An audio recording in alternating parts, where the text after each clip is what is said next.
Bonjour et bienvenue pour cette nouvelle semaine dans Entrée des artistes. Nous sommes ravis de vous retrouver sur Speed Radio. Cette semaine, je suis accompagné de la chère et talentueuse Mélina. Comment va Mélina ? Mais elle va très bien, elle est toujours très contente d'être ici. Bonjour à tous. C'est toujours un plaisir partagé. Merci. Et pour cette première émission de la semaine, nous recevons Clara et bonjour. Nelson. Bonjour Nadia. Qui viennent nous parler de Hubris, un spectacle qui se joue à la Folie Théâtre à Paris du jeudi au samedi à 21h. Je tiens à préciser que c'est Clara qui l'a écrit et qui l'a mise en scène en plus de jouer dedans. Exact, quand même, voilà, elle a tout fait, Clara. En fait, elle a repeint les murs du théâtre. Elle a construit. Voilà, elle a brodé les costumes. Elle a tout fait, Clara. En fait, c'est Madame qui fait tout. Et vu que c'est toi l'autrice de ce spectacle, tu vas nous en faire un petit résumé. Mais avant tout, avant d'entrer dans le vif du sujet de Hubris, on dit d'Hubris ou de Hubris, je ne sais plus comment on dit. Non, d'Hubris. On peut dire d'Hubris. Il y a des petits cadeaux que Speed Radio vous offre cette semaine. Vous avez la possibilité de gagner 2 places pour assister à la prochaine édition du Field qui se joue tous les dimanches à 20h30 à la Seine parisienne, le théâtre qui s'appelait auparavant Les Enfants du Paradis, juste à côté des Folies Bergères. Grâce à notre émission, et pour ceci, vous envoyez un message à Speed Radio sur le compte Instagram de Speed Radio. Vous envoyez tout simplement Entrée des artistes et vous avez la possibilité de gagner 2 places pour le Field dimanche prochain à 20h30 qui sera en plus retransmis en direct sur nos ondes. C'est voilà. Noël avant l'heure. Mais voilà, c'est ça. Génial. C'est la rentrée, c'est les petits cadeaux de rentrée. Alors, Clara, de quoi parle Hubris ? Alors Hubris, c'est une pièce inspirée de l'Iliade d'Homère. Donc c'est beaucoup plus contemporain que ce qu'on peut en fait imaginer quand on parle de tragédie grecque. Là, on plonge dans l'intimité des personnages de Achille et Patrocle et on découvre pour la première fois le récit des femmes que dans l'épopée on aperçoit, mais qu'on ne connaît pas vraiment, qui sont Thétis, donc la mère d'Achille, Briséis, qui est une reine troyenne donnée à Achille, et enfin Chryséis, qui est une prêtresse qui sera donnée à Agamemnon. Donc en fait, c'est tout ce qui se passe dans l'Iliade, mais c'est un zoom sur une partie qui est très méconnue en fait de l'épopée, et voilà. Donc c'est de ça dont te parle Hubris. Comment t'es venue l'idée et l'envie surtout de parler de cette partie de l'Iliade d'Homère ? Eh bien, en fait... Si tu me dis que c'est pendant le confinement, je dis, il s'en est passé des choses. Il s'en est passé des choses pendant le confinement. Pas du tout. Hubris, à l'origine, c'est un TFE. C'est un travail de fin d'études du cours Florent. Alors, je rappelle à tous nos auditeurs, je suis un vieux con. Donc, il y a certains acronymes qui ne marchent pas avec moi. TFE. Non, t'inquiète. Je connais TF1 à la rigueur. Mais TFE, non, c'est un TFE, travail de fin d'études du cours Florent. C'est en 3e année. Le cours Florent offre la possibilité à ceux qui le veulent, sur la base du volontariat, de créer une pièce ou de reprendre une pièce, de monter quelque chose. Et ensuite, on a des sélections. Et si on est retenu, on peut jouer 2 dates dans l'enceinte de Florent pour montrer notre travail. Mais c'est vraiment à côté de nos cours. Et donc moi, je savais que je voulais faire un TFE. Je savais que je voulais faire quelque chose, mais je n'avais aucune idée de quoi faire. Et en même temps, je lisais Le Chant d'Achille de Madeleine Miller, qui a fait un carton sur les réseaux. Je ne sais pas si vous l'avez déjà vu passer. En tout cas, je vous le conseille. Et ça reprend l'histoire de l'Iliade, mais par la vision de Patrocle. Et donc, on découvre énormément de nouvelles choses qu'on n'a pas dans l'œuvre. Et je m'étais dit, mais c'est génial de redécouvrir en fait une œuvre très connue par le prisme de personnages à qui on donne très peu la parole. Et donc, je me suis dit, OK, moi aussi, je veux faire ça. Et je me suis dit, mais comment faire une pièce sans faire le livre de Madeleine Miller ? Et je me suis dit, OK... Donc je me suis replongée dans l'Iliade, j'ai eu beaucoup de documentation, j'ai lu énormément de livres qui parlaient de l'Iliade par le prisme d'autres personnages, comme Le Silence des Vaincus de Bart Baker, qui est par le prisme de Briséis. Et je me suis retrouvée à écrire Hubris avec Achille, Patrocle, Thétis, Briséis et Chryséis. Et c'est comme ça qu'Hubris est né. Non mais on reste sans voix, parce que c'est vrai que c'est... Oui, parce que non, mais c'est vrai, c'est assez fascinant. Moi, j'aime beaucoup le fait de prendre une œuvre qu'on connaît sous un prisme, sous un angle, du coup, dont on a tous une vision bien définie. Exactement. Qui est la même. et puis de proposer une ouverture sur un autre, comme dans la vie finalement. En fait, où on c'est peut ça. vraiment voir chaque situation sous plein d'angles. C'est ça. Et ça ouvre un champ des possibles, et ça décuple l'œuvre et tout ce qu'elle contient. Et je trouve ça assez fascinant. Ouais, en fait, c'était vraiment ce que je voulais. Je voulais pas refaire l'Iliade, je voulais pas refaire le chant d'Achille, je ne voulais pas refaire les livres que j'avais lus dessus. Je voulais vraiment juste que le spectateur, quand il vienne, il se dise ok, je m'attendais pas à ça quand on parlait mythologie grecque, et ok, j'ai réappris l'Iliade, mais avec des prismes différents et des apports différents et une découverte de l'épopée auquel il ne s'attendait pas, quoi. Voilà. Oui, parce que c'est une vision de l'Iliade que quasiment, moi je vais dire clairement la chose, parce que je suis allé voir le spectacle, oui. que je ne connaissais absolument pas. C'est-à-dire que le personnage d'Achille, donc que joue Nelson, bien sûr, il était très connu, Agamemnon aussi, mais tous les autres, Chryséis, Thétis, Patrocle, Briséis, mais c'est très compliqué de retenir. Oui, Achille, c'est oui. plus facile. Achille et Agamemnon, c'est plus facile, mais les autres, c'est très compliqué à se rappeler des. Je n'en avais jamais entendu parler avant. Donc, j'ai vraiment appris beaucoup de choses de l'Iliade en découvrant ce spectacle. Mais ta vision de cette période-là, et surtout dans la mise en scène que tu as fait, à mes yeux en tout cas, c'est très organique. Je trouve que c'est très organique dans le sens où il n'y a pas 3 millions de décors, il y a une toile de temps tout autour de la scène.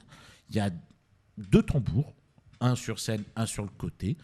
Et après, vous êtes 5 comédiens au plateau. Oui. Et 5 ou 6 5, pardon, 5, je compte mal, pardon, 5. Il y en a peut-être un que j'ai vu 2 fois. Vous êtes 5 comédiens au plateau et vous jouez tous, à 2 rôles près, vous jouez tous les mêmes personnages. C'est-à-dire que vous enchaînez pas un certain nombre de personnages différents. Vous êtes tous un personnage fixe, sauf les 2 soldats. Les 2 soldats qui sont un peu presque les narrateurs de cette période-là. C'est ça. En fait, dans Hubris, il y a 7 personnages. Moi, je dis que c'est les personnages principaux parce qu'ils sont tout autant importants que Achille, que tout le monde connaît. Et puis, il y a les 2 soldats.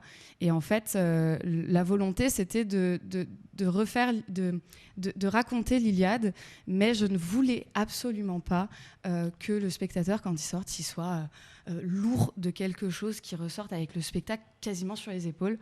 Et les soldats permettent ça. C'est en fait, ils jouent l'inverse et c'est que de l'humour, de la légèreté. Et ils racontent ce qui se passe parce que du coup, il faut qu'on ait le fil quand même de la narration. Ils racontent ce qui se passe, mais c'est beaucoup plus léger que les 5 personnages principaux. Et c'était vraiment la volonté d'alléger un peu le récit. Et malgré les horreurs qui sont racontées dans cette partie de l'Iliade, j'ai trouvé qu'il y avait beaucoup d'humanité. Au-delà du personnage de Patrocle, qui était pourtant qui était peut-être celui le moins monstrueux de tous, mais même dans les autres, on décèle énormément. Il y a beaucoup d'humanité qui ont été injectées. Je pense notamment au personnage que tu interprètes, Nelson, au personnage d'Achille. C'était quand même... il est bourrin. Un sacré bourrin. C'est un gros bourrin, Achille. C'est un gros bourrin, Achille. Mais à partir d'un certain moment, le bourrinisme de ce bouillant Achille, comme on l'appelait, disparaît. Disparaît un petit peu pour laisser passer une once d'humanité. Moi, c'est ça que j'aime bien, c'est de prendre un personnage, de lui donner une allure, une prestance, quelque chose de très dur, une sorte de grosse armure, pour ensuite pouvoir l'enlever. Je trouve ça très beau quand on nous présente un personnage, peu importe l'œuvre, que ce soit au théâtre ou au cinéma, d'avoir une sorte de fresque en face de soi, une sorte d'armure qui semble immuable et que rien ne peut toucher, et qu'en fait, quand on enlève le plastron, on enlève les épaules, on enlève l'armure, en dessous, on découvre un corps sensible. Ça donne une profondeur, je trouve, qui est magnifique à des personnages où on s'y attendrait pas, quoi. Je pense que ça aurait été très peu intéressant de faire un Achille, c'est un guerrier, et c'est un guerrier de A à Z jusqu'au bout. Non, et justement, c'est sa part d'humanité qui le mène à sa perte. C'est sa part d'humanité en conflit avec sa réputation. Non, son côté, sa prestance, son côté, son hubris. Oui, mais c'est ça, son hubris, il vient de sa mère, c'est le côté Dieu qui l'habite, c'est un demi-dieu, et toute son histoire, c'est le conflit entre son humanité et je sais pas comment dire, sa déité, divinité. Sa divinité. Voilà. Il y a un cœur sous l'armure. C'est Ouais, ça, exactement. exactement. Mais à un moment, je me suis dit, il y a un petit côté sur la fin du spectacle, justement, concernant Achille, je me dis, mais c'est. Je m'excuse du terme, mais c'est un connard prétentieux. Et oui. Sur la fin, je Mm. me dis, mais ce mec est une ordure en réalité. Ouais. Alors, au début, on voit donc un bourrin. Après le côté bourrin, on voit un homme qui, non, au contraire, est plus humain qu'il ne le paraît et avec beaucoup de faiblesse. Et après ça, ce mec est immonde. En fait, il devient immonde parce que c'est lui, c'est sa réputation, c'est son... Ah merde, il y a un mot que j'avais en tête mais que j'ai oublié. Son orgueil. Son orgueil, voilà. Mais hubris, C'est- ça veut dire orgueil. Mais justement, c'est ça que je veux Ouais. dire. Qu'est-ce que hubris? Ça veut En- dire orgueil. Hubris, ça veut dire orgueil. C'est l'orgueil dans la démesure. C'est l'orgueil tellement intense et tellement profond et qui se déverse dans ses veines. l'âme de la personne jusqu'où ça amène. Et Une en sorte fait, de toute puissance, c'est ça un peu? ouais, en fait, l'hubris, c'est jusqu'où tu peux aller dans tel sentiment, on va dire, et jusqu'où ça t'amène. Et très souvent, l'issue est fatale. Et hubris, c'est pourquoi hubris? Parce que tous les personnages sont écrits dans un certain orgueil dans ce qu'ils représentent. Donc Thétis, c'est la maternité. Jusqu'où elle est prête à aller pour sauver son fils, ou jusqu'où elle est prête à aller par amour pour son fils. Elle est prête à tout. Patrocle, c'est l'humanité. C'est jusqu'où il est prêt pour les autres, en fait. Ils sont tous poussés dans l'extrême Dans de ce qu'ils incarnent. l'extrême c'est de ça, ce en qu'ils fait. incarnent. D'accord. C'est exactement ça. C'est pour ça que Hubris s'appelle Hubris. Achille, c'est l'orgueil. Chryséis, c'est la vengeance, puisqu'elle a un destin qui est quand même assez violent. Et Briséis, c'est le pardon. Elle a tout perdu, et pour autant, elle peut pardonner. Et en fait, ces personnages rentrent en écho et en résonance les uns avec les autres. Et donc, jusqu'où on est prêt à aller dans notre idée, dans notre état, de façon, mais c'est dans la démesure, quoi. Quelque chose de très intense. Et c'est de ça dont traite Hubris.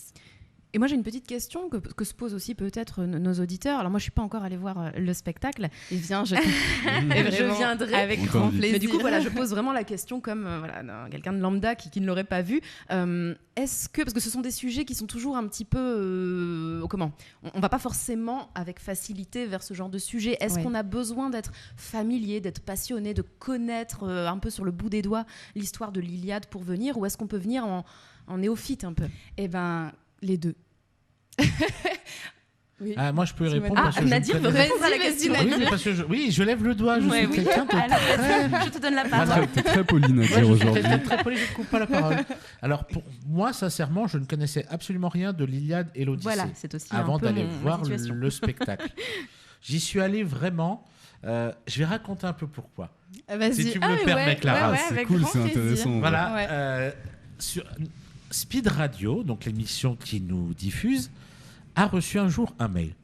Un mail d'une jeune femme qui a dit j'ai écouté l'émission Entrée des artistes, j'ai beaucoup aimé l'émission et ce serait je rêverais qu'un jour on vienne parler que Hubris vienne dans l'émission. Et le mail, clairement, je le dis, mais Je sais exactement de quoi tu vas m'a parler. été transmis et j'ai lu le mail de cette jeune fille que je ne connaissais ni d'Ève ni d'Adam, clairement. Et ce mail, non seulement m'a beaucoup touché, et je me suis dit, par curiosité, je vais y aller. J'irai pas dans les détails, contrairement à ce que tu peux penser, Clara. Ah bon, ça va. Non, non, je vais pas y aller. Mais je peux le faire. Sinon, si tu Non, m'embêtes non. pendant l'émission, je peux encore le faire. Et je me suis dit, mais c'est le premier mail qu'on recevait, sincèrement, comme quoi un spectacle avait envie de venir chez nous. D'habitude, c'est nous qui allons les chercher. Là, c'est vous qui êtes venus nous parler. Pardon. Ça m'a beaucoup touché et fait beaucoup plaisir. Je sais pas si c'est français, mais ce que je viens de dire, mais je m'en fous. Tant qu'on Et comprend. j'ai pris contact avec Clara et je lui ai dit, bah, écoutez, je ne sais pas quand est-ce qu'on va pouvoir vous recevoir, mais moi je vais venir. Et c'est vraiment comme ça. Je ne connaissais rien du tout de l'Iliade ni l'Odyssée, à part les spectacles autour de l'Odyssée qu'on a vu ces derniers temps au théâtre, mais je ne savais pas ce que j'allais voir. Et je suis resté pendant 1h15 avec les yeux grands ouverts, parce que déjà dans la mise en scène et les musiques, les lumières, c'est très beau. Et dans ce spectacle, il y a un côté qui est très organique. C'est très organique, c'est très intense. Il y a de la psychologie, mais c'est surtout de l'intensité émotionnelle. Quand tu vois, par rapport à ce que tu as dit tout à l'heure, Clara, il y a un personnage que c'est peut-être celui qu'on voit un tout petit peu moins que les autres, mais que j'ai trouvé la plus horrible. Et comme par hasard, c'est celui que tu joues. Et oui. C'est Tétis. C'est le rôle de la mère, c'est le rôle de Tétis. Parce qu'il y a un face-à-face entre la mère et le fils à la fin. Je dis, mais c'est horrible. En fait, tu l'as dit tout à l'heure, elle fait ça par amour pour son fils. Mais Achille lui dit quelque chose à la fin. Est-ce qu'on peut le dévoiler? Oui, parce que c'est il y a une phrase que Achille balance à sa mère quand elle dit j'ai fait tout ça pour toi. Oui, il lui dit pour la seule fois de ton existence, mère, ne choisis pas pour toi. Ouais. Tout ce que tu as fait, tu l'as fait pour toi. Tout ce que tu as fait, tu l'as fait pour toi. C'est-à-dire qu'en fait, toutes les horreurs qui se sont passées, que l'on voit dans le spectacle, et même avant, c'est de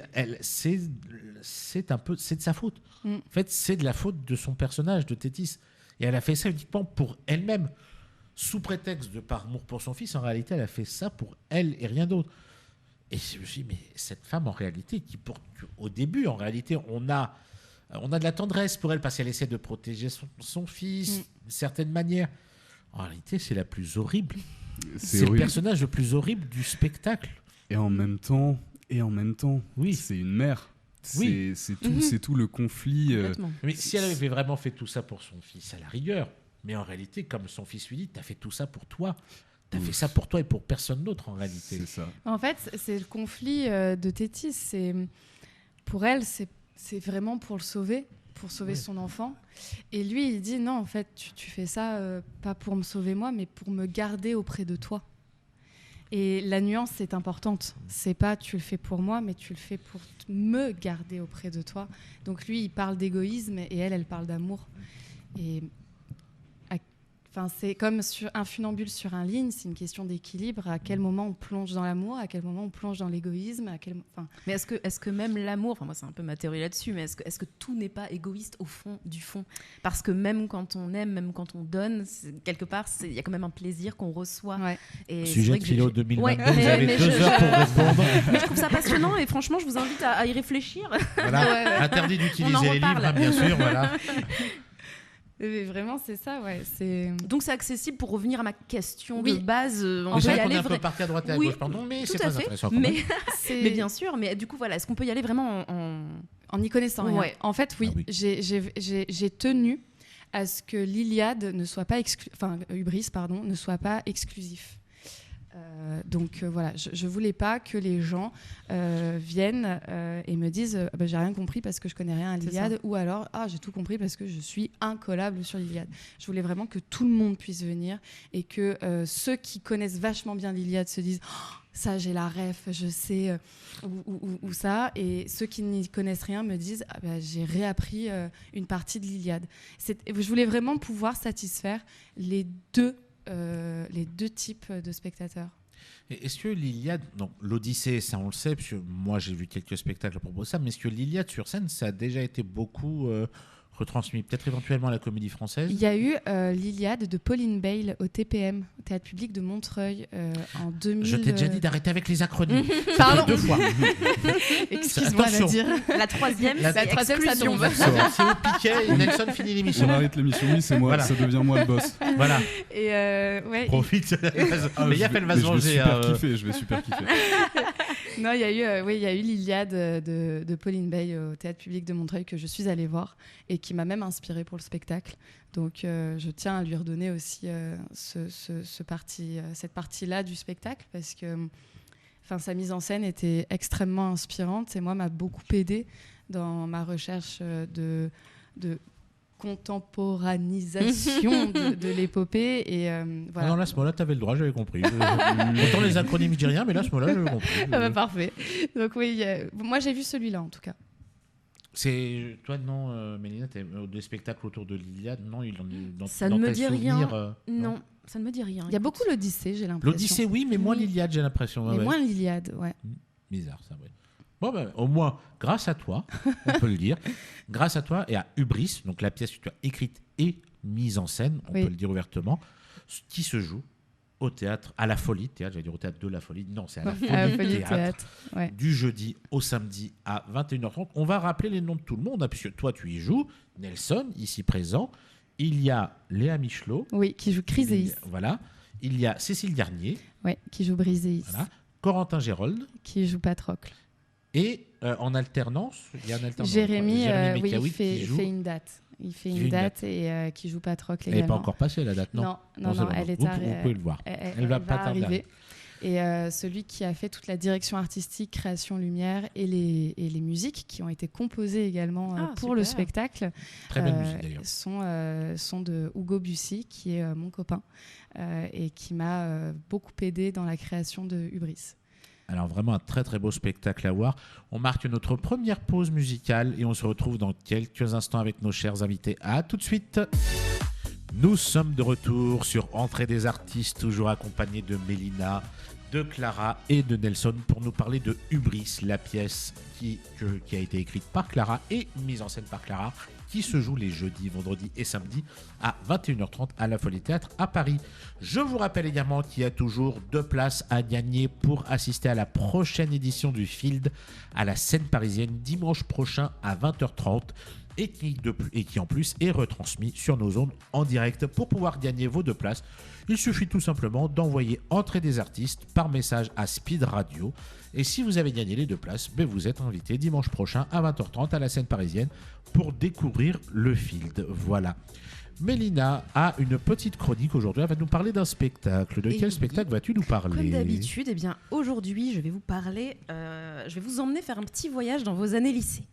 En tout cas, moi, c'est la première chose à laquelle j'ai pensé avant d'aller découvrir, il y a un petit moment déjà, la pièce dont je vais vous parler aujourd'hui, Une vie de Maupassant.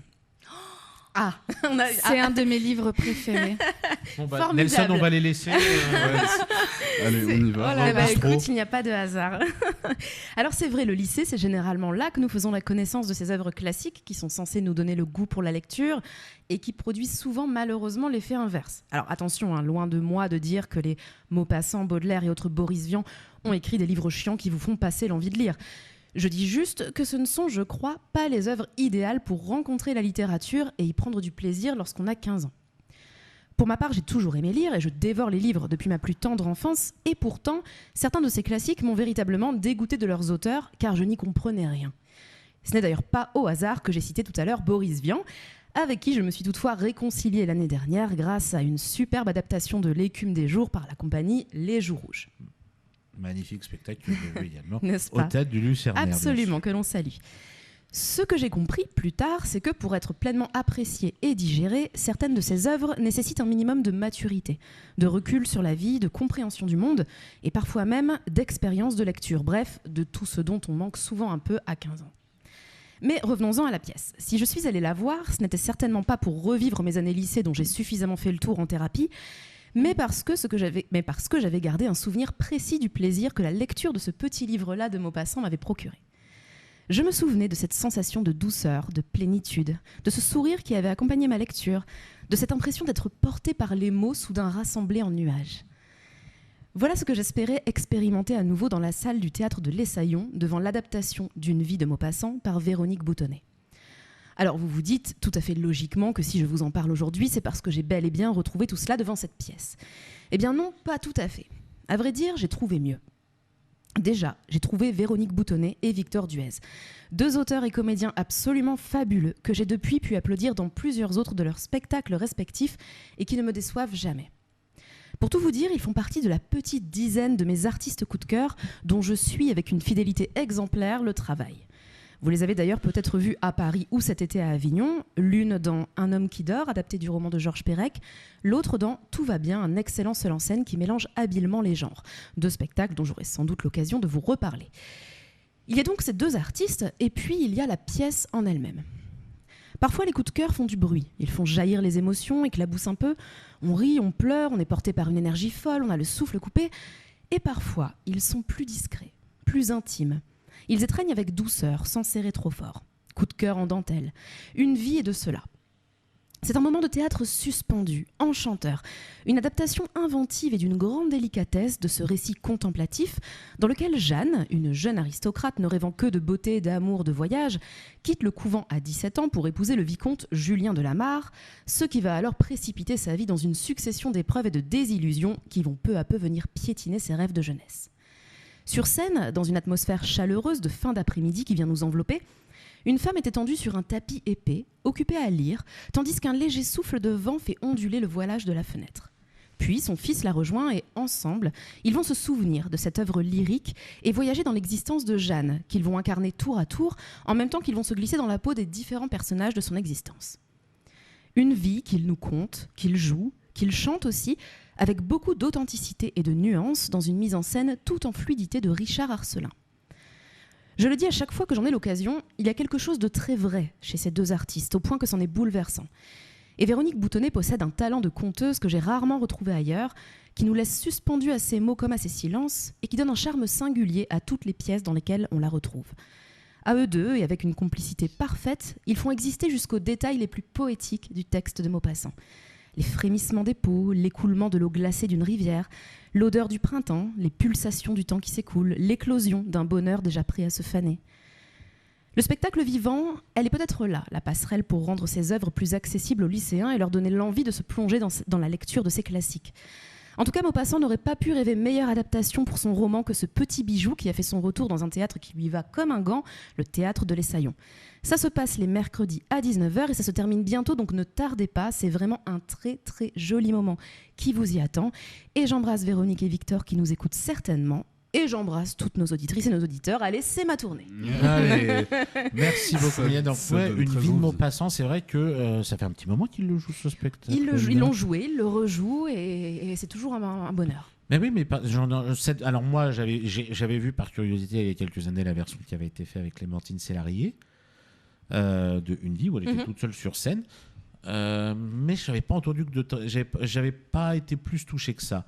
Autant la version de Véronique, j'en ai entendu que du bien. Ouais. Voilà, c'est une version qui est un petit peu différente de ce qu'on avait vu justement avec Clémentine Célarié.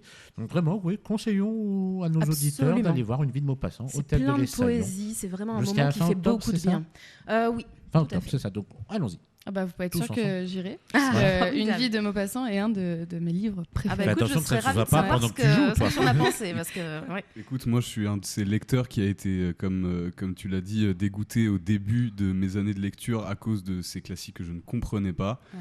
Et ça donne hyper envie. Et en vrai, du coup, je suis chaud d'y aller avec toi. Clara, Chaud. si- Ouais. Allons-y Eh ben, tous super. ensemble. Allons-y tous ensemble. Allez, faisons une petite sortie. Allez, on va faire ça, on Allez, arrive hein, bientôt. Speed Radio, file à l'Essaillon. Bon, on vous laisse, on va tout de suite à l'Essaillon. On y va tout de suite. Mais Allez. vraiment, allez-y, parce que c'est un petit bijou. Ah bah alors là, si Trop bien. Mélina le dit, Merci. voilà, Mathieu. si Mélina le dit, c'est une valeur sûre. On va faire un petit jeu, tiens. Ah Ah, ouais, oui, un ce petit jeu. jeu. Alors, moi je me suis dit, allez, tu as adapté une partie de l'Iliade pour le théâtre. Moi je me suis dit, il y a beaucoup quand même d'œuvres qui ont été adaptées au cinéma. Oui. Des œuvres littéraires, des œuvres théâtrales. Donc je vais essayer de vous les faire deviner un peu à ma sauce. Ah bah ok. Avec Vas-y. une ou deux petites phrases. Je ne vais pas paraphraser comme la Ah dernière oui, fois. les titres, ça c'était très Voilà, drôle. j'avais paraphrasé des titres de romans, ça avait fait un carton. Oui, tout à Ça avait fait. fait un carton. Les gens autour de moi m'en ont parlé. Ah bon Ce jeu était très apprécié. Ah Oui. bah je le ferai la semaine prochaine, promis. Là, je vais résumer à ma sauce Ok. des œuvres. Voilà. Ok. Ok, allons-y.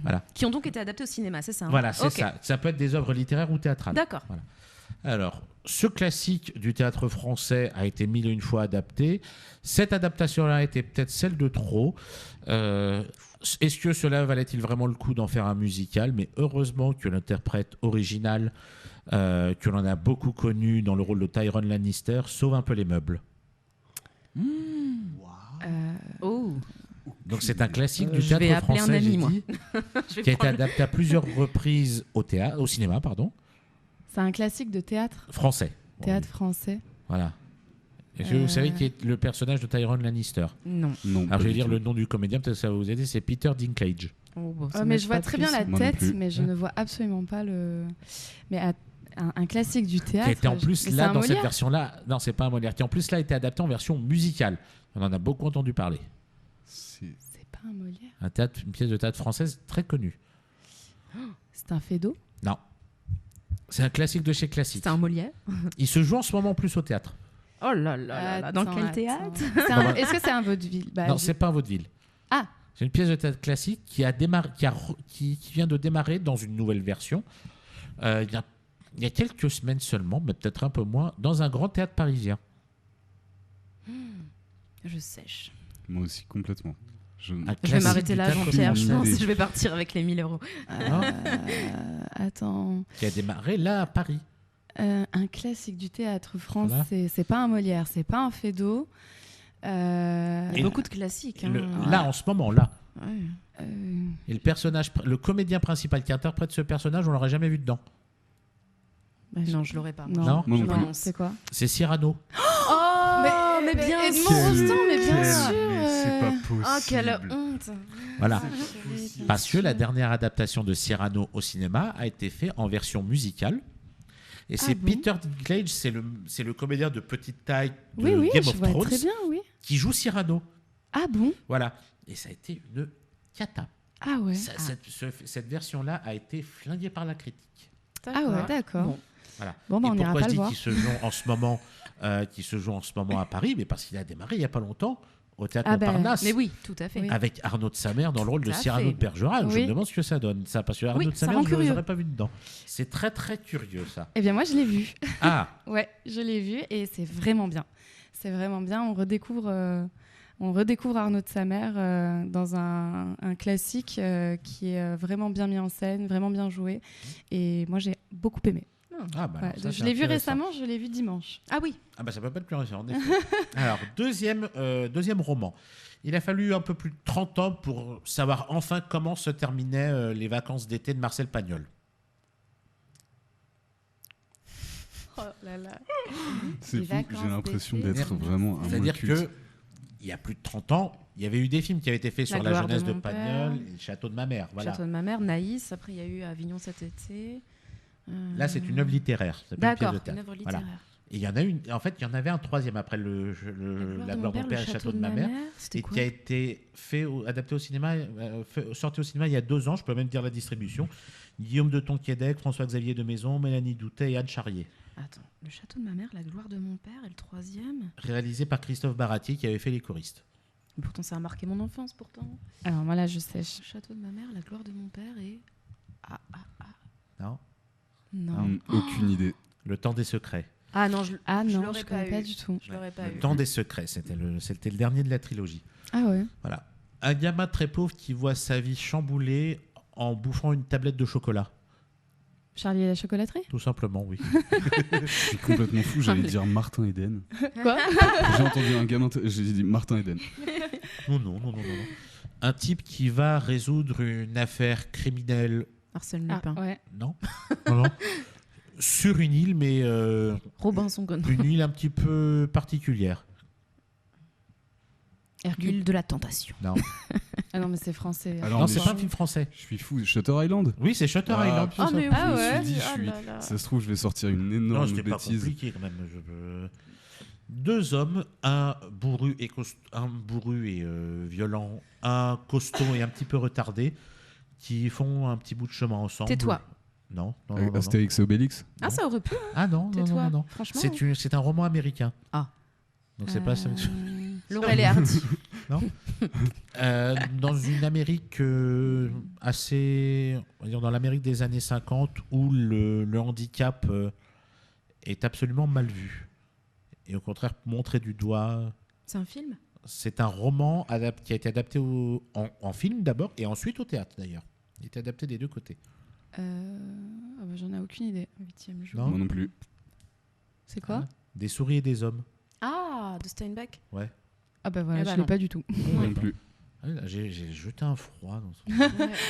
Non, mais en fait, Dis-nous on tout. s'en veut. Quand tu nous poses des questions, Ouais. on s'en veut parce qu'on se dit, mais attends, en fait, je connais rien. du tout, c'est pas possible. L'honneur est sauf pour moi. Une bande de gamins, tous mal dans la peau, dans l'Amérique des années 80, qui arrivent à trouver un semblant à leur vie en échappant à un psychopathe diabolique. Quoi? Alors, j'allais dire la guerre des boutons, pas Et du tout. pourtant, les psychopathes, c'est mon rayon. Mais Un psychopathe diabolique qui a une particularité. Si je le dis, vous allez trouver tout de suite. Attends. Il s'attaque aux enfants. Il aime les faire flotter. Flotter? Oui. Oh, Flotter? quelle angoisse. Attends, quoi Ça bande de gamins. Ah, je l'avais, mais j'ai Oui. pas pensé à ça. Pourquoi flotter? Les ballons. C'est ce qu'il dit tout le temps. Ah, d'accord. Tu vas flotter parce qu'en fait, tu vois les corps. Je ne l'aurais jamais eu. Ce Je film ne m'a regarde- traumatisé. Je ne enfant. regarde pas les films d'horreur. Ah ouais. Je ne peux pas. Alors, autant la version des années 90 avec Tim Curry qui jouait le. Oh là là là C'est pour là. ça que j'ai pas dit qu'il était déguisé en clown, sinon ça aurait été trop facile. Ah, trauma d'enfant Mais Qui celui-là. jouait le Ah. clown était absolument horrible à voir, mais la version plus récente avec Bill Skarsgård, je crois, qui joue le rôle du clown, je l'ai trouvé très réussi. Et je l'ai trouvé moins effrayante Mhm. que la version des années 90. Parce que du coup, ça vient d'un roman. C'est adapté du roman de Stephen King, ça. Ah non, non, D'accord. mais- C'était ouais. 2 romans épais comme ça. Moi, Déjà, depuis, je- j'ai peur des clowns, des masques. Ouais, ça m'a Ah traumatisé. ouais, voilà. Ouais, les films d'horreur, impossible. Déjà, j'ai pas lu le roman, j'ai pas vu le film, je sais pas comment j'ai fait pour deviner ton truc. C'est je connais rien de rien, je sais juste que. En fait, c'est il n'a un pas donné de clown. réponse, il a À un juste moment, dit il y a un c'est ballon. quoi ça. J'ai entendu ça, j'ai dit il a raison. C'est ça. Non, mais c'est quand tu m'as dit flotter, je me rappelais d'un truc avec un ballon. Une j'ai dit fulgurance. Ouais, c'est ça. Trop ça. fort. Et parfois, on est connecté. Hein. Ben, c'est Ouais. ça, ça, c'est bien. Avant-dernier, mais celui-là, c'est une truc de facilité. Un gamin qui part dans une école qu'on aimerait tous avoir. Harry Harry Potter. Potter. Non, Harry Potter. Il est- Oh, mais je l'ai dit avec Non. toi. À laquelle on aimerait Oh tous là aller, là. les choristes. T'as envie d'aller les Bah, m'envoie choristes. sur ton chemin, tu vois, ça y est. Ah non, Harry Potter, Potter. bien sûr. Moi, je préfère aller à l'école des sorciers que chez les choristes. c'est tout, hein. J'avoue. Allez, le dernier, la petite dernière, et après on lance. Non. Ah, si, on lancera la dernière pause musicale. Une jeune femme dans l'Amérique de la fin du 19e siècle, très imbue de sa personne, petite bourgeoise, un peu bêcheuse. C'est une pièce ou une... C'est un roman qui a été adapté au cinéma. Ok. Et qui a été adapté sur scène également, oui d'ailleurs. Qui tombe amoureux d'un mec, mais on va dire que leurs conditions et ce qui se passe autour d'eux ne les aident pas et ça se finit pas très bien. Roméo et C'est Juliette. récent. Le film ni le roman, non. Ni l'un ni l'autre n'est récent. D'accord. Mais la version sur Les liaisons scène, dangereuses. elle a 20 ans. La version sur scène a 20 ans. Ah ouais, d'accord. J'allais dire le dernier film avec Pierre Ninet, là, quand il. Le Comte de Monte Cristo? Non, pas le dernier, mais il y a un qui est sorti il y a deux ans et demi, je crois, un truc comme ça, où c'est une relation entre une femme qui est très bourgeoise, Mascarade peut-être? Mascarade. Ah non, ça c'est le film. Ah oui, le film de Nicolas Ça me Bedos fait penser à avec ça. François Cluzet d'ailleurs, qui est très bien. Non, je l'ai Un pas. vrai classique de la littérature américaine. Et le film est devenu tout aussi classique. Bon, bah voilà. Moi pense. aussi, il va falloir que je Je regarde. reviendrai. J'allais dire, je l'ai en anglais, pas du tout. Peut-être Vas-y, que c'est pas dis-le en ça. Un anglais, tramway nommé Désir. Non, c'est pas un très bon. C'est Ah, même je plus sais vieux pas. qu'un très bon nommé désir. Je sais pas du tout. C'est un peu vicieux. C'est Autant n'emporte le vent. Je l'ai pas vu. Pas, j'ai pas. Je l'ai Le pas vu, mais roman. mon père doit le connaître par cœur, mais non, je l'ai Oui. pas vu. Et ça se passe pendant la guerre de sécession. Eh ben voilà. On Ouais, a je l'ai pas été, vu, des je- athlètes performants hein, là sur Ouais, non, mais celle-ci. j'avoue On a été que, très, très tu m'as épaté avec ça. Je pensais Ah là là, ouais. Je pense que Eh ça bien, m'a je me épaté. suis épaté aussi. Oui. Sache-le. Allez, une dernière pour la route, un tolard qui prend pitié pour une gamine torturée Oh par oui, des. Léon. Mais j'ai pas fini ma phrase. Ah non, c'est pas ça. qui prend pitié d'une gamine orpheline qui bosse dans un bar miteux. Alors là, aucune idée. Donc c'est un truc à ma sauce, hein, c'est un résumé à ma sauce. Un tolard qui prend pitié d'une gamine qui est réduite à l'esclavagisme dans un rat de miteux. C'est un film? C'est un roman qui a été adapté en film, qui a été adapté au théâtre, qui a été adapté pour la télé. C'est un roman français très connu. Et il y a plusieurs tomes en plus. Je sais pas. Je sens qu'il y a une vanne dans le pot. Il y a une vanne dans le pitch, non? Un Ouais, truc ça va qui être transforme 51 un peu. degrés ou un Ah. truc. Il prend pitié une gamine. Non, C'est trop bizarre. C'est clair. non, vous savez pas. Non. Mais quand je vais vous dire le titre, c'est vous qui allez avoir honte de vous-même en fait. C'est Allez. vraiment un roman. C'est Tu nous quoi tends des Le pièges. roman le plus populaire français. Alors attends, ça doit être du Paul Lévy, du... Marc Non, Lévy. c'est Marc Lévy. Oui, je l'ai renommé. Faut lui laisser son frère. Non, Ou Musso. ou un la truc comme ça. littérature française, mais connue à l'international. C'est du Victor Hugo? Oui. Ah, Bah, Les donc c'est- Misérables. Bah, c'est Les Misérables, oui. Ah. Bon, Je l'ai pas lu. Je ne mais là, le connais résumé rien. quand même. Non, mais tu connais le personnage quand même. Je ne connais rien des Misérables, rien. Pas une Bah, c'est que Jean virgule. Valjean mais- était un tolard quand même. Il y a Les Misérables au je Théâtre ne du sais pas. Châtelet qui va commencer. Oui, Oui. le musical d'ailleurs, j'ai très Oui. envie d'aller le Ah voir. Ah ça, ouais, ouais. moi aussi. Ouais. Vraiment, ouais. Ça, c'est pas mal du tout. Nous allons marquer notre dernière pause musicale. N'oubliez pas que vous pouvez toujours gagner 2 places pour le Field pour ce dimanche. Envoyez Entrée des artistes en message à Speed Radio. sur Insta. Voilà, sur Instagram, bien sûr. Et Speed Radio diffusera en direct la session du Field de ce dimanche. C'est le matin, nous sommes tous fatigués. Et pour faire un petit break, nous vous offrons Beautiful Things de Benson Boone. À tout de suite. Ce sont les dernières minutes d'entrée des artistes pour ce matin, toujours accompagné de Mélina, toujours accompagné de Nelson, de Clara, qui sont venus nous parler de Hubris, écrit et mis en scène par Clara, inspiré de l'Iliade d'Homère qui se joue les jeudis, vendredis, samedis à 21h30 à la Folie Théâtre. Et c'est jusqu'au 9 novembre. 9 novembre, donc courez-y, vraiment c'est un très très beau spectacle. Merci. Courez les voir.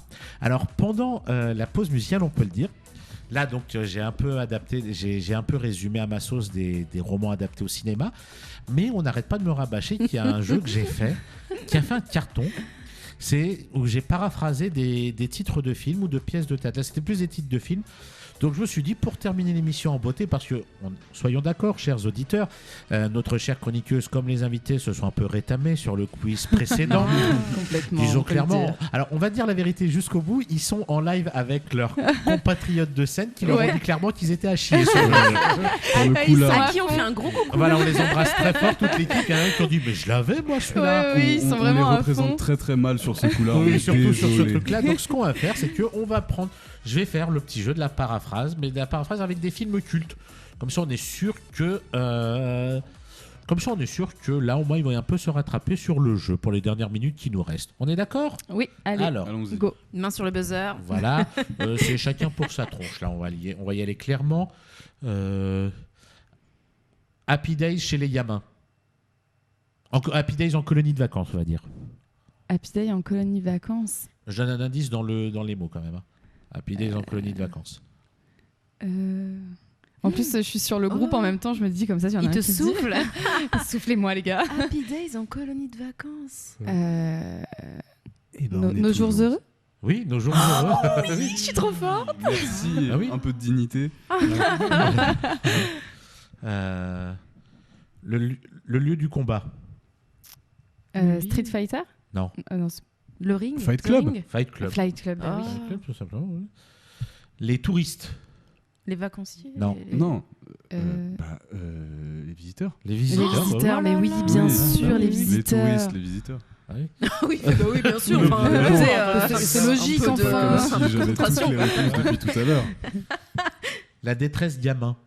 La quoi? La détresse gamin. Gamin. Gamin. La détresse ado, si tu préfères. Maman. Non, j'allais dire maman, j'ai raté l'avion. Non. La détresse ado. Un film culte français. La dépression. Non. La dépression. Le Culte suicide. français.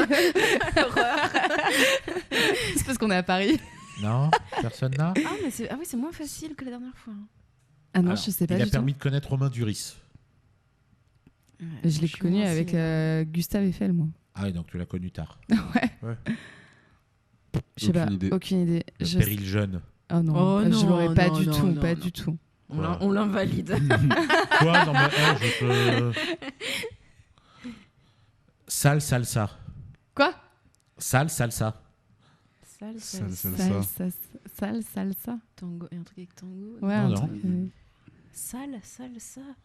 À chercher au plus simple. C'est vrai qu'il est un peu bizarre celui-là. ça- Ah, si je vais le dire, je pense que vous aurez encore plus honte de vous. sale- Cherchez à l'anglaise. Ouais, je cherche. J'ai envie de dire. un Dirty Dancing. Oui. truc- Ouais, je voulais. Ah, très J'ai fort, un celui-là, truc très bon. là-dessus, Il est ouais. bon, il est bon. T'es fort. Voyage interplanétaire au début du 21e Interstellar. siècle. Ouais. Non, au début du 21e siècle. Voyage dans le L'Odyssée de futur. l'espace, 2001, l'Odyssée de 2001, l'espace. l'Odyssée de l'espace. Oh, mais je l'aurais jamais Ah ouais. eu. Quel film? Ah oui.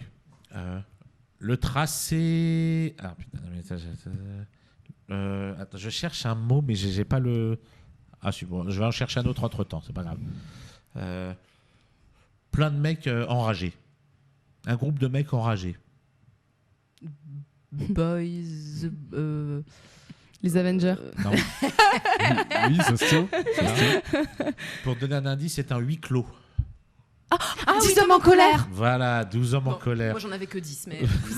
Ah ouais. Ouais. Elle nous a fait un petit rabiot. D'ailleurs, la pièce était très, très, très, très chouette. La pièce qui s'est jouée au Théâtre Hébertot. Alors, 12 hommes en colère. Alors Ouais. moi, j'avais vu la version au théâtre de Paris, où c'est avec Michel Leb dedans, qui jouait le D'accord. 8e juré. Et j'ai été stupéfait parce que voilà, on connaît Michel Leb pour ses sketchs, pour ses trucs d'humour et tout, mais je l'ai trouvé très bon. Il y avait plein d'autres très bons comédiens. Il y avait Pierre Santini aussi qui jouait dedans. Il y avait de très très bons comédiens. Ça, c'était joué au théâtre de Paris. Et j'avais beaucoup aimé cette version-là également. J'avais vu celle au théâtre Hébertot, Ouais, mais moi, j'ai j'avais trouvé beaucoup aimé. que il y avait un manque d'intensité que qui m'avait un petit peu fait sortir du. J'ai vu ce film truc. dans le cadre de mes études de droit, moi. Et ça a été un peu une révélation. Je me suis dit, mais waouh, qu'est-ce que c'est incroyable. Ah ouais, complètement. Ah ouais. Le tracé blafard. En plus, tu me regardes comme si... Pâle. Le tracé blafard. La route pâle. Je fais les synonymes. En fait, il faut chercher. Faut chercher une couleur à la place de blafard. Tracé blafard. François, aide-moi s'il te Attends, plaît. c'est J'ai pas un la- pote c'est pas qui la ligne vient de verte m'envoyer Si, la une ligne réponse. verte. Oh mais c'est la ligne verte, mais c'est Ah c'est ouais. Ah, horrible. je suis vert, je suis blafard. Nauséeux plutôt, mais. Oui, bon. La ligne verte. Non, mais ça va, c'est pas. Non. Je cherche parce que après il y en a qui sont trop faciles parce que tu les aimes. Pour nos auditeurs qui n'étaient pas là il y a 15 jours, j'aimerais quand même rappeler ma préférée que tu nous as faite, Ah qui oui, est. Madame Bovary au surgelé. Alors oui, celle-là était pas mal, et ma Picard, Ça s'appelait ma petite mais moi j'avais adoré les chicots de la daronne. Oui, les voilà. chicots de Est-ce la que maman. vous l'avez Les chicots de la maman. Pardon, je l'ai encore. Ah oui, les chicots de la maman. Voilà. Bah ça, dans Oui, la oui, saison on- de antenne, c'était les dents de la Voilà. mer. Trop fort. Ouais, Voilà, c'était c'était très drôle. fort. Après, il y en avait. Bah, je peux refaire cela, mais là, tu peux rien dire. Non, parce que- non, bah non. Voilà. La rage. La haine. La haine. La haine, bah, la haine, sûr, oui, bien évidemment. sûr. Évidemment. Est-ce que. Non, mais on va s'arrêter là parce qu'après. Oui, on va peut-être faire reparler un petit peu oui, du, on va, du on va revenir sur le spectacle. spectacle, mais est-ce que vous avez. Est-ce que on va parler même de nos artistes ici présents. On parlait de films cultes, mais est-ce que vous avez vraiment un film culte ou une pièce culte qui vous a donné envie vraiment de faire du théâtre ou même du cinéma, d'être devant une caméra ou sur scène? Alors, moi, c'est. Pardon, excuse-moi. Moi, c'est assez drôle parce que le théâtre, c'est arrivé dans ma tête très très tard. Ça n'a pas du tout été un truc de jeunesse. Moi, je viens d'une famille de musiciens, donc je suis beaucoup plus axé sur la musique depuis toujours. Et après le bac, j'ai eu la chance de pouvoir voyager. Et j'étais allé voir le Joker à New York, qui venait de sortir à ce moment-là. Le film avec. Le film Incroyable. avec Joaquin Phoenix. Ah ouais. Ah, d'accord. Voilà. Incroyable Ah oui, film. donc c'est vraiment tout récent. Oui, c'est hyper récent. Et je suis dans la salle et je sors et je me dis, c'était chambé, pourquoi pas essayer de D'être faire un psychopathe. truc. Et en plus, c'est peut-être mon visage, un truc, je sais pas. Il y a beaucoup de gens à New York qui m'arrêtaient, qui me disaient ah bonjour, parce que les gens à New York ils tapent beaucoup la discute.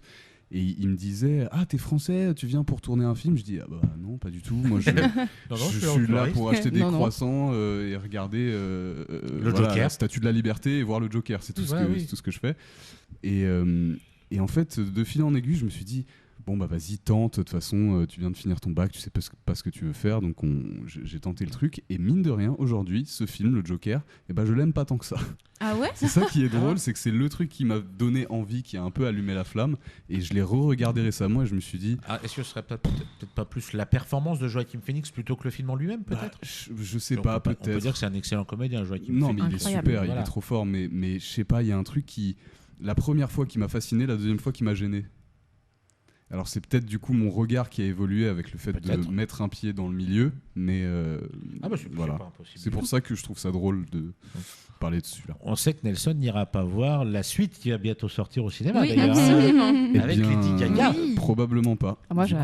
vais aller les voir. Ah, moi et aussi. je vais regarder aussi le Joker, je l'ai pas vu. Ah, c'est vrai. Ah bon Non, toujours pas. En fait, on m'a dit faut être accroché pour le voir. Oui. Et du coup, j'ai pas envie de me démoraliser. Donc ça me.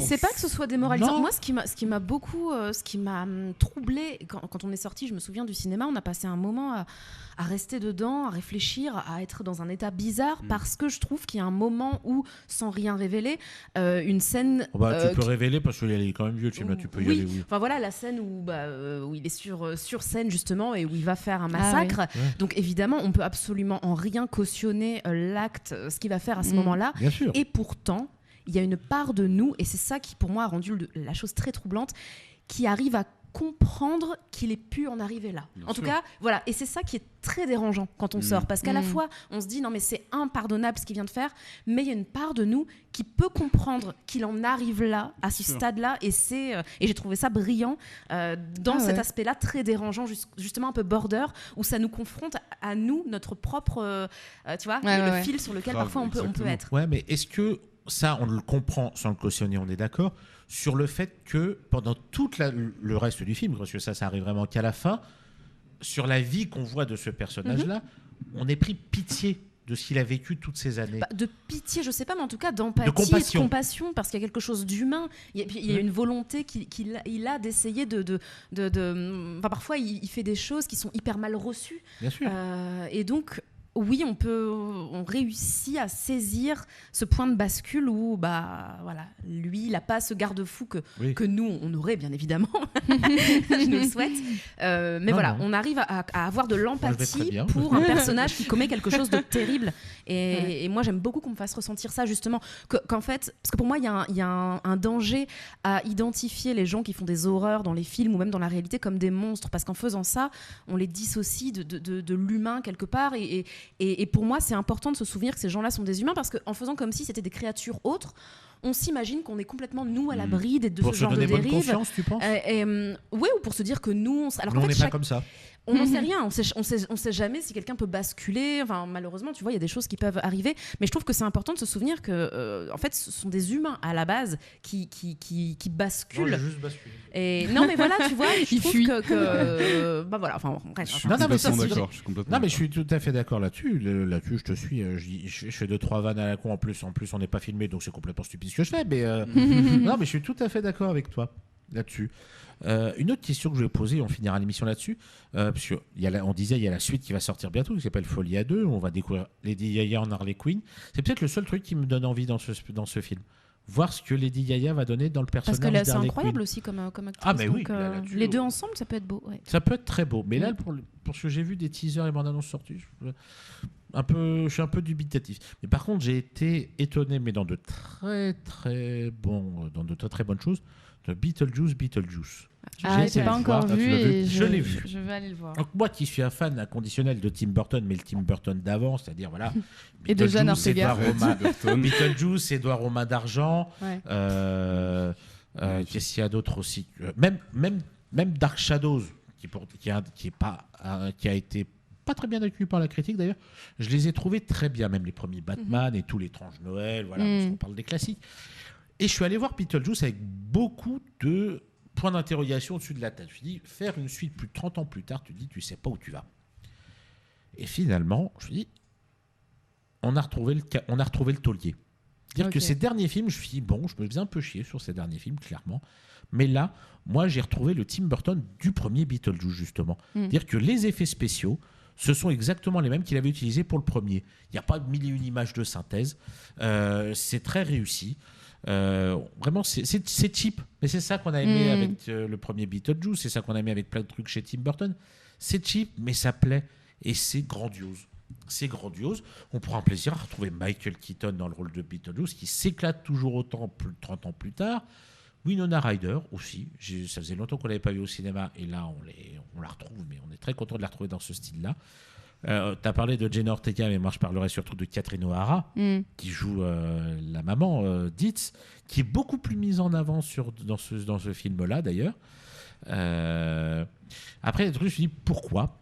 On sait qu'il y a Danny DeVito et Willem Dafoe dans le film, et je parlerai après de Monica Bellucci. Mais il y a des personnages, tu dis pourquoi aller chercher des grosses têtes d'affiche pour les voir apparaître 2 minutes dans le film. Pour moi, c'était pas utile. Et on voit absolument pas passer les 1h45. Il dure 1h45, mais franchement, on passe un très très bon moment. Et dans la salle, il y avait tous les âges. Il y avait des plus jeunes, qui avaient même à peu près une dizaine d'années, donc ils n'ont pas connu le film original. Il y avait des gens de ma génération, il y avait des plus vieux, il y avait tout. Donc franchement, moi je conseille aux gens d'aller voir Beetlejuice, et je pense que en revanche, s'il avait été parmi nous, Zach, qui a beaucoup aimé le film, puisqu'on en a parlé, aurait conseillé exactement la même chose. Oui, en revanche, n'y allez pas le jeudi, le vendredi, ni le samedi, puisque ces jours-là, c'est Hubris à la Folie Théâtre qu'il faut aller découvrir. Voilà. Mélina a tout dit, donc on tient à remercier encore une fois Clara et Nelson d'être venus pour parler de Hubris. Merci à vous de nous avoir reçus. Est-ce que ça vous dit de rester avec nous pour l'émission de jeudi prochain? Alors, sur une nouvelle invitée, restez avec nous. Squattez un petit peu les locaux avec nous. Avec grand plaisir. On met un petit poil de tente et vous dormez ici. On sera là. Et ben voilà, Clara et Nelson restent avec nous pour l'émission de jeudi prochain. Jeudi prochain. Voilà. Alors. On vous souhaite à tous une excellente journée. On rappelle encore une fois que vous pouvez gagner 2 places pour le Field, l'édition de dimanche à 20h30 en envoyant entrée des artistes par message sur Speed Radio. Sur Instagram. Et sur Instagram, vous pouvez gagner 2 places. Et n'oubliez pas que le Field est aussi retransmis en direct sur Speed Radio les dimanches à partir de 20h30. On vous souhaite une agréable journée. Et à jeudi. À jeudi. À jeudi.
que le feed est aussi retransmis en direct sur Speed Radio les dimanches à partir de 20h30. On vous souhaite une agréable journée. Et à jeudi. À jeudi. À jeudi.